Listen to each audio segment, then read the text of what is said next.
Hey, Becoming Disciplined. This is Tony Speaks, the most undisciplined man alive. And I am just going to provide some value to you. Of course, for anyone who's just checking in, I'm not the most undisciplined man alive. I am just an average, regular Joe who is trying to dedicate myself to becoming a disciplined man. But the reason why I created the whole I'm the most undisciplined man alive is it's kind of like Eminem in that movie when he goes and he shows up to a slam and he begins to put himself down so that other people don't have anything to say. I wanted to be very clear. You could see the double chin. You could see that I'm not a tough guy or whatever else. But I am a man who is committed to becoming organized and disciplined. And it has been something that's held me back. I want to be better in this particular area, and I decided to make a channel about my greatest weakness.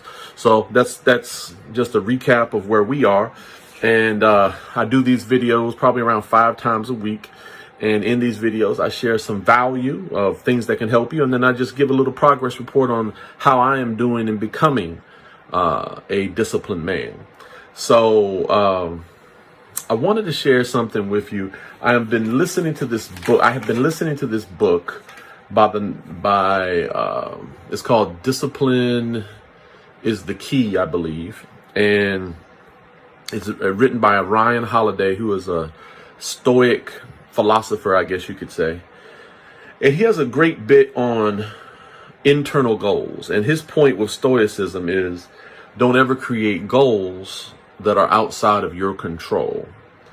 And I kind of get what he's saying there. I'm not going to go as extreme with that. I do believe in external goals, but I do believe that you should write down your external goals and then kind of set them and forget them. Only touch on those once a year. But then as you create the external goals, which are more directional or navigational, then you do have to create accompanying internal goals. And you have to fall in love more with the internal goals than the external goals. And the internal goals should serve the purpose of helping you get to your external goals. Because in the final analysis, you don't control a lot of external goals, but there are internal goals that you can set where you can say, hey, I can control this. I don't know if I'm ever going to get here, but I can control that I do this. So let me give you examples. I have an external goal for my family, and this is going to sound like a wild number, but it's a big number just because you never know. My wife could live to 80 or 90 years old. I want to make sure she's squared away in retirement.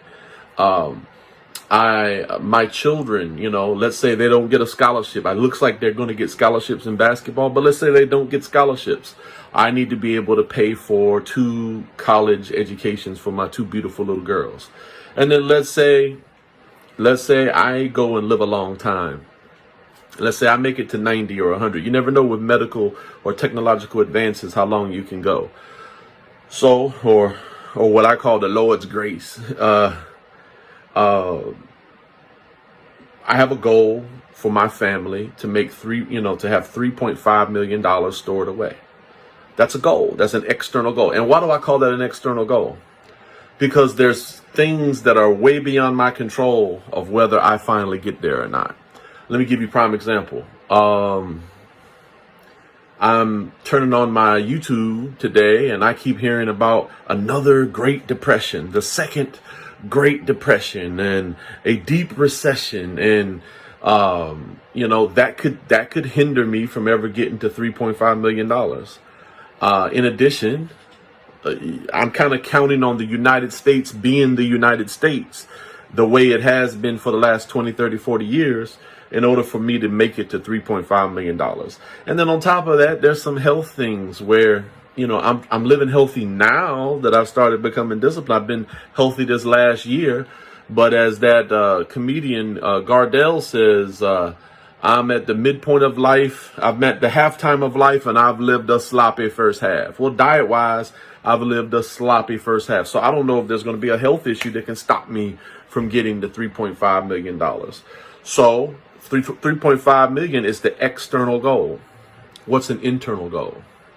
An internal goal that I don't have control of the $3.5 million, but I do have control of, am I going to work 12 hours a day 6 days a week, relentlessly, so that if I don't hit the $3.5 million, I can go to my deathbed knowing that I did my best for my family.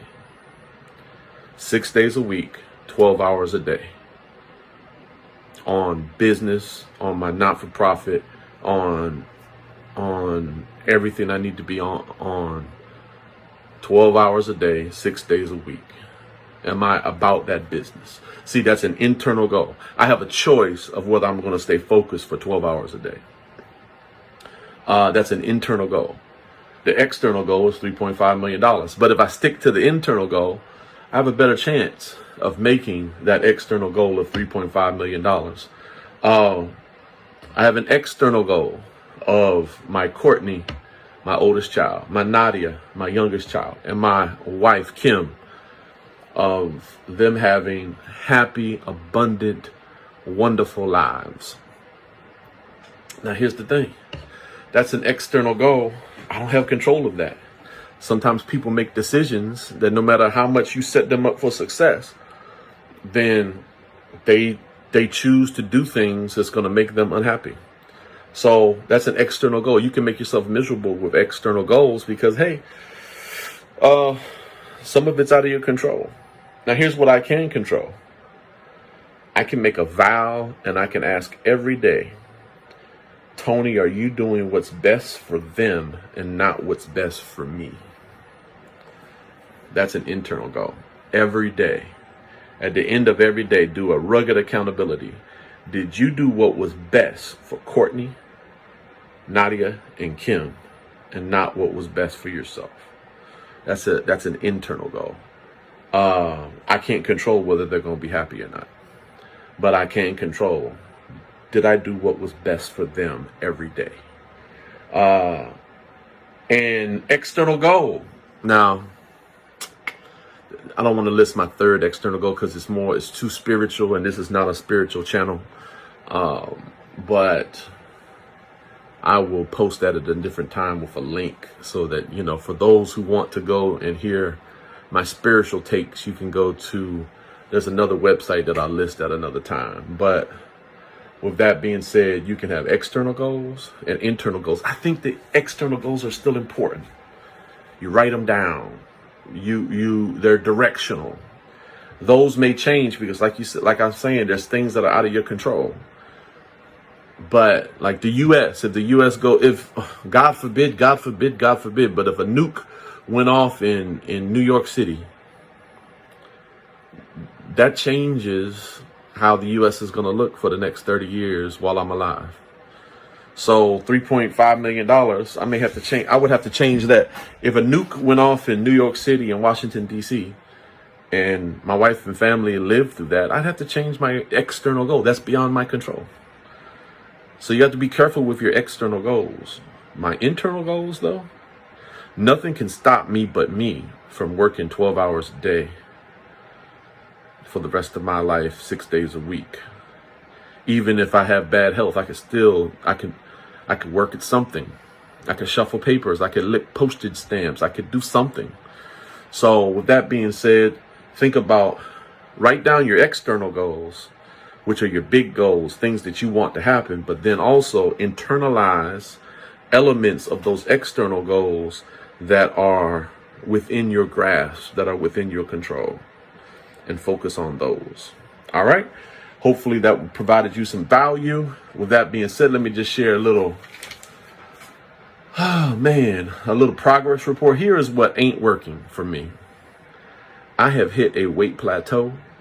I lost 13, and I've just been stuck for around 10 days now. I'm so frustrated. I'm so terribly frustrated. I'm counting the calories and working out, and that joker is just not moving. That scale is just punching me in the face. So that's what's not working. I'm thinking about whether I should just start fasting until I break through that plateau, or just not eat nothing to see what happens. Well, I gotta pray on that. I gotta meditate on that one. The second thing that's not working is eating within a 6-hour window.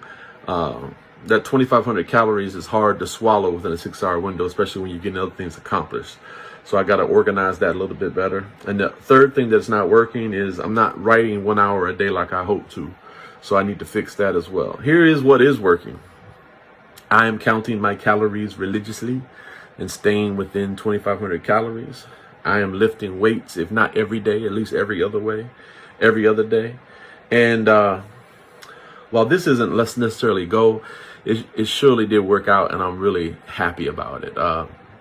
There's just something I want to share. It just made me feel good. There's this new service called Songfinch, and they're not paying me. This is not a paid ad or anything, but I found out about them where you send them information about someone that you love, and you pay them, and then after you pay them, you send them information about someone that you love. Then they take all the information that you send them, and then they make a song about it. And, you know, for me, at least with my monetary goals, I'm not broke, but I am on a budget. And it was a lot of money, but my wife's birthday was coming up, and I sent the money in, and I engaged with Songfinch, and man, it really turned out well. It really turned out well.